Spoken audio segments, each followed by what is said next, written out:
इस्तेमाल किया है, क्योंकि पटना से चलना फिर यहाँ पहुँचना और यहाँ पहुँच करके उसके बाद बहुत प्रक्रियाओं से बहुत गुजरते इतने बड़े मेला को देखते हुए फिर यहाँ आना, तो सब मिला जुला करके अगर कहा जाए तो एक बहुत बड़ी प्रक्रिया रही है इनकी। तो मैं आमंत्रित करता हूँ आदरणीय रोशन आनंद सर को सीधे मंच पर। तो ये तो मेरा भी आमंत्रण मैं भी कह दिया, मैं आमंत्रित करता हूँ सीधे मंच पर। आप लोग थोड़ा अपने मन के मंच पर पहले आमंत्रित करिए जोरदार तालियों से। सुनने वाला जब थोड़ा इंतजार में रहता है ना, तो सुनाने वाले को बड़ा मजा आता है। तो सीधे अब हम चलते हैं रोशन आनंद सर।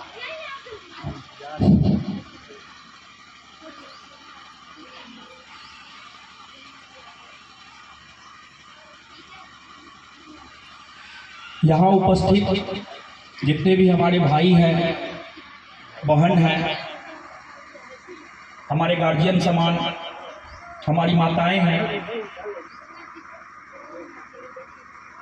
उन सभी का बहुत बहुत धन्यवाद कि आपने हमें इस काबिल समझा कि आप हमें सुनने आए हैं। और विशेष धन्यवाद उमा जी का,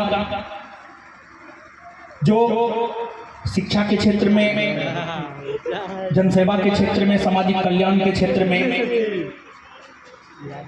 बहुत बेहतर योगदान दे रहे हैं। उमा जी के विषय में हमें पहले मालूम नहीं था, लेकिन जब पिछले दिनों कुछ दिन पहले बिहार एसएससी CGL 3 का रिजल्ट आया, तो प्रिय रंजन जो कि यहीं के हैं, प्रिय रंजन आइएगा, प्रिय रंजन ये उमा जी के छात्र रहे हैं और हमसे भी जुड़े रहे हैं।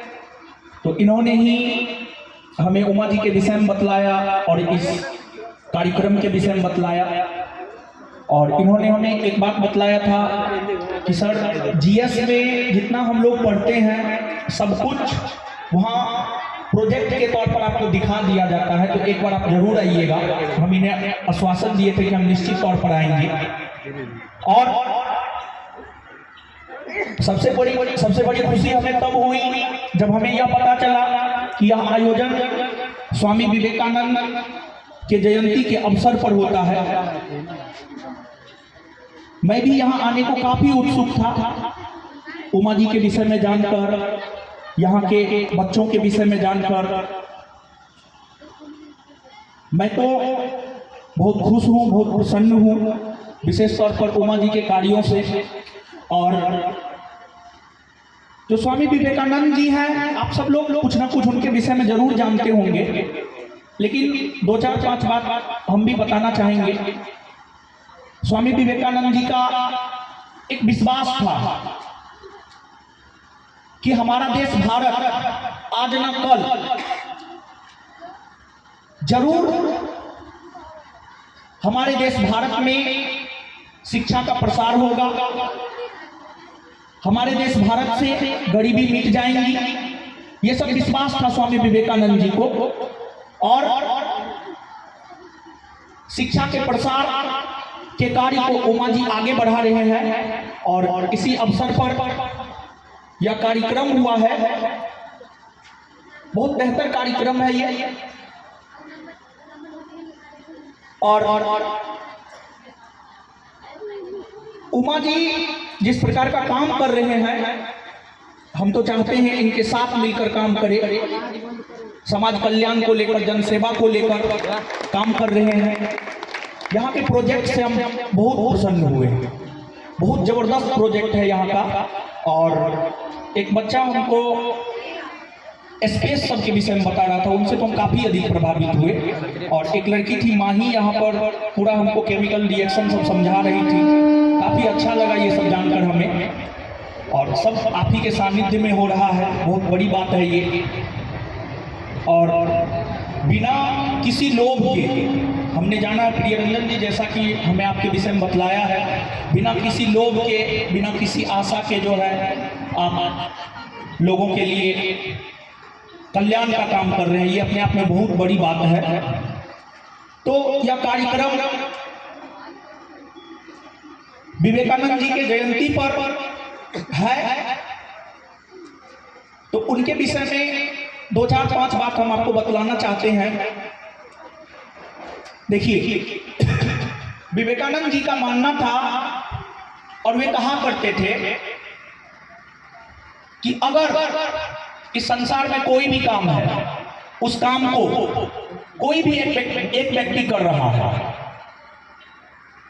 तो इस संसार के हर व्यक्ति में वो ताकत है कि वो उस काम को कर सकता है। मतलब अगर बीपीएससी जैसा परीक्षा है, यूपीएससी जैसा परीक्षा है, इस परीक्षा को एक स्टूडेंट ही क्रैक करता है, तो सभी स्टूडेंट में यह क्षमता होता है कि वह इस परीक्षा को क्रैक कर सकता है।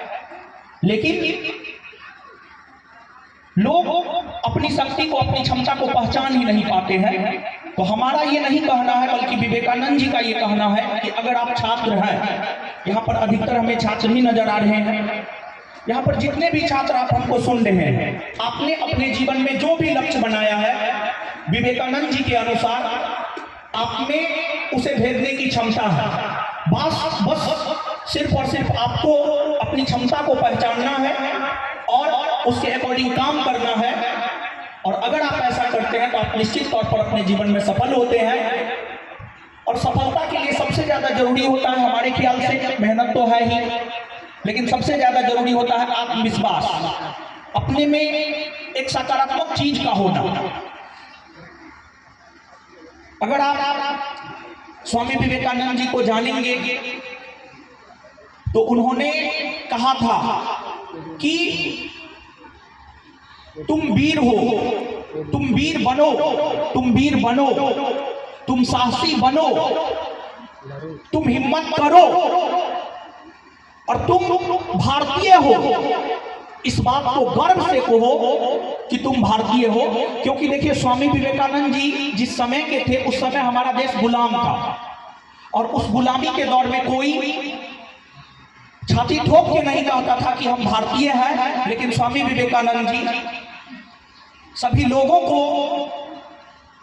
यह कहे कि तुम गर्व से कहो कि हम भारतीय हैं। और स्वामी विवेकानंद जी को अगर हम लोग याद करते हैं तो उनकी जो विचारधारा थी, उनकी जो नीतियां थी, उनके जो कार्य थे, उनकी नीतियां, उनके कार्य, उनके विचारधारा के कारण ही उन्हें याद किया जाता है आज के डेट में। और विशेष तौर पर आप सब लोग जानते हैं कि उनका 1893 में शिकागो में जो भाषण था, उस भाषण से वे काफी ज्यादा लोकप्रिय हुए थे। और उस भाषण के बाद वैश्विक स्तर पर भारत को एक नई पहचान मिली थी। और उस भाषण में स्वामी विवेकानंद मानव कल्याण की बात किए थे। जो काम उमा जी कर रहे हैं, जो काम उमा जी कर रहे हैं, वही बात स्वामी विवेकानंद अपने भाषण में किए थे, मानव सेवा। और स्वामी विवेकानंद को उनके विचारधारा की वजह से याद किया जाता है, वे मानवतावादी विचारधारा के थे। देखिए, जैसे हम आम लोग क्या करते हैं, हम लोग अपने माता पिता का सेवा नहीं करते हैं, लेकिन 4 धाम की यात्रा पर हम लोग जाते हैं। और हम आपको बता रहे हैं, स्वामी विवेकानंद जी का मानना था, एक तो ऐसा बात उनके गुरु का मानना था, उनके गुरु थे रामकृष्ण परमहंस, आप सब लोग जानते हैं। रामकृष्ण परमहंस का मानना था कि मानव सेवा ही ईश्वर सेवा है, क्योंकि मानव ईश्वर का ही मूर्त रूप है। हम लोग अपने बूढ़े माँ बाप का सेवा नहीं करते हैं, लेकिन हम लोग 4 धाम की यात्रा पर जाते हैं। जबकि होना ये चाहिए कि हम 4 धाम की यात्रा पर ना जाए, अपने बूढ़े माँ बाप की सेवा करें। और स्वामी विवेकानंद जी कहे हैं, अगर कोई भूखा हो और उसको अगर आप उपदेश दे रहे हैं तो ये ईश्वर का अपमान है। मतलब अगर किसी को भूख लगा हुआ है तो उसे रोटी दिया जाना चाहिए, ना कि उसे उपदेश दिया जाना चाहिए। और अगर आप भूखे लोग को उपदेश दे रहे हैं तो यह आप ईश्वर का अपमान कर रहे हैं। और हम शिक्षा के क्षेत्र से जुड़े हुए हैं। शिक्षा को, बिहार की शिक्षा क्या है क्या नहीं है, आप सब लोग अवगत हैं। बहुत सारे कल्याणकारी कार्य हम भी करते हैं। तो यहाँ पर जितने भी छात्र हैं, जो भी इस कार्यक्रम में शरीक हुए हैं, जो भी प्रोजेक्ट तैयार किए हैं, जो भी जिस भी परीक्षा की तैयारी कर रहे हैं, अभी तो आगे बिहार एसआई और बिहार एसएससी है, जिस भी परीक्षा की आप तैयारी कर रहे हैं, उन परीक्षाओं में पुस्तक का बड़ी अहम रोल होता है। तो हम यहाँ पर प्रोजेक्ट तैयार करने वाले और साथ ही साथ जनरल कंपटीशन की तैयारी करने वाले सभी छात्र एवं छात्राओं के लिए कुछ पुस्तक उपहार के तौर पर लेकर आए हैं। उमा जी के आदेश से जब वो बोलेंगे, जैसे बोलेंगे वैसे होगा, वो वितरित होगा। दूसरा माइक दीजिएगा उमा जी को।